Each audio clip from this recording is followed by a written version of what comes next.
What's up guys, I'm Phoenix Master 1 and welcome to my analysis of the new bridal banner that we have from Awakening. So we have got Awakening Anna as the first bridal unit. She was kind of teased in one of those Choose Your Legends 5 videos if you remember. So she is a green bow cavalier. I really wish we got some other colored bow cavaliers. We have a lot of green bow cavaliers. So here is Anna with Heartbroker bow, and this does have Canto Ally 2 built in.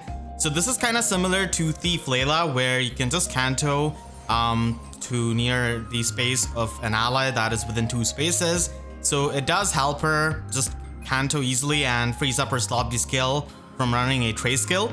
And she does have minus and special cooldown, and she can also get plus X to all of these stats. Plus 5 is the bare minimum, and you can get even more stats depending on the number of dragon flowers that you have spent on her. So this can go up to max plus 10 to all of these stats. So kind of expected out of Anna, having this kind of dragon flower weapon. And then she's got true damage based on 15% of her speed, including the AoE specials. And then finally she's got half null follow-up, which does allow her to bypass the follow-up negation effects, which is definitely really helpful for a ranged unit like this who is going to be fast. And she does have Remote Sparrow as her slotty skill, Seal Defense 4, and also Colorless Feud, which is, yeah, definitely really useful after Fallen Maria has been released into the game with that drive life unending. So Colorless Feud can definitely bypass that. So Bridal Anna is overall like very solid offensive bow cavalier as you'd expect, with that offensive half of null follow-up with the true damage, and also being able to get up to like plus 10 to all of her stats, which is really good.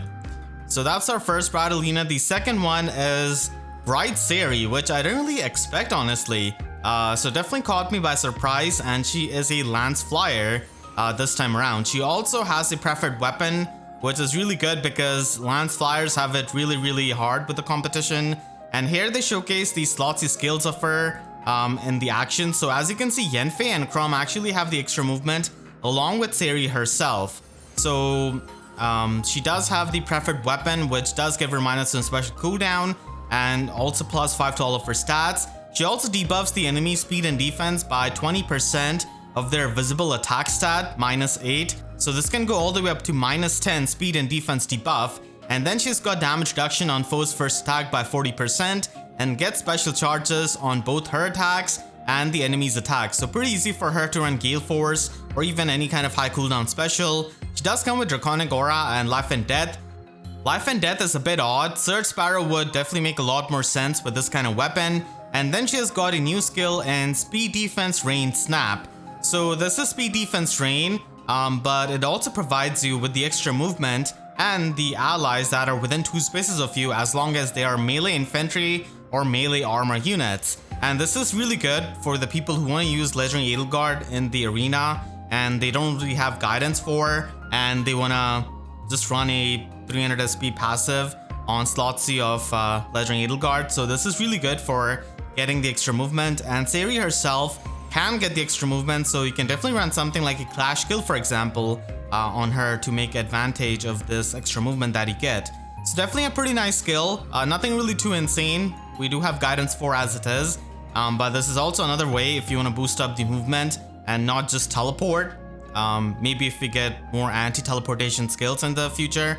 So it does provide some good support. And then we do have Bride Flavia that we did see in the silhouette, and a lot of people did guess her correctly. So she's the 4-star focus of this banner, and she's a sword cavalier, and unfortunately she doesn't really have a preferred weapon, but I guess you can definitely give her the Arcane Devourer from Fallen Chrom. So she's got Bridal Blade Plus, which does give you plus 4 to all of your stats, and also has got the In Combat Panic built in.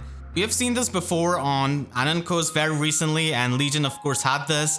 So having this kind of an edible weapon is not the worst. It does give you plus 4 to all of your stats, but it's definitely not an arcane weapon. She does have Harsh Command Plus, which is useful as a high scoring assist. And she also provides you with Attack Defense Clash 3 in case you're trying to fodder off Rearmed Glyph for his arcane weapon and the Clash Force skill, or maybe some other premium skill. So that is definitely going to be useful if you're foddering him off. And then she's got Rouse Attack Speed 3, which is probably going to be something that she has at 4-star, and then Clash will be locked to 5-star. So her fodder is definitely pretty good with the Attack Defense Clash and Harsh Command Plus. And overall, she does appear to be an offensive sword cavalier. That is definitely a bit tough to match up to with Fallen Crom, who also has amazing offenses and does have a unique assist.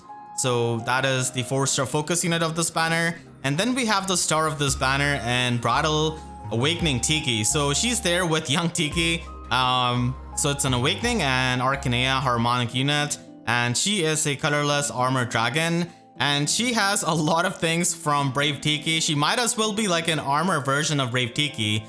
Brave Tiki still has the infantry skills like Finish skills and Oath Force skills. And hopefully a good weapon refine next year, but that's pretty much it. Here we do have Bridal Tiki pretty much taking all of the things that made Brave Tiki a bit more unique. So she's got an incredibly stacked weapon in Twin Divine Stone, which gives her minus in special cooldown, and it does have the effectiveness against dragon opponents. And then she can get +5 to all of her stats, and also heals up 7 HP after the combat. And then if she's got more resistance than the opponent, she does get guaranteed follow-up attack and also the Dragon Wall built in. And if her HP is at or above 25% and her resistance is more than foe's resistance +5, then she can get the Scowl effect, which we have seen before on Brave Tiki, and she also gets -1 special cooldown to herself before foe's first attack. So this is pretty much like Brave Tiki, the special decharging of the opponent and special charging of yourself in the combat.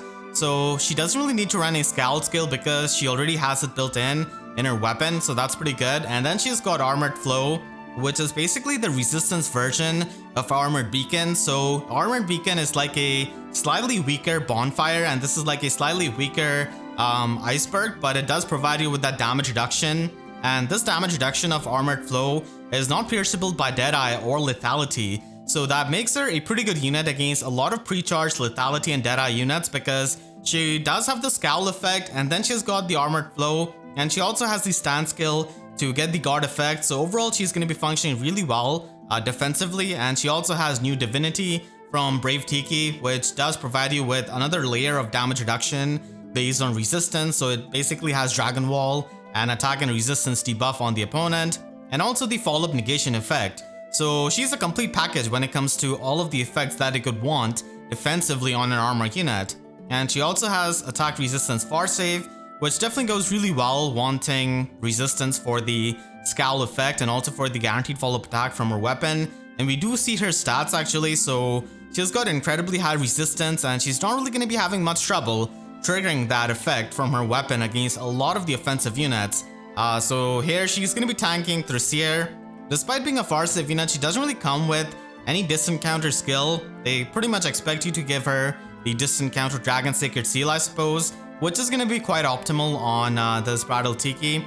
And she's going to just absolutely annihilate this Thracier. And she does have her Harmonic skill, which does apply to Arcanea and Awakening units. And it pretty much gives you Resonant Shields effect and does give you the debuff neutralization and foe buff neutralization.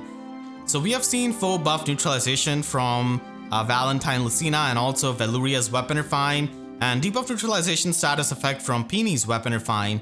So she can pretty much give that to herself and the allies from those titles.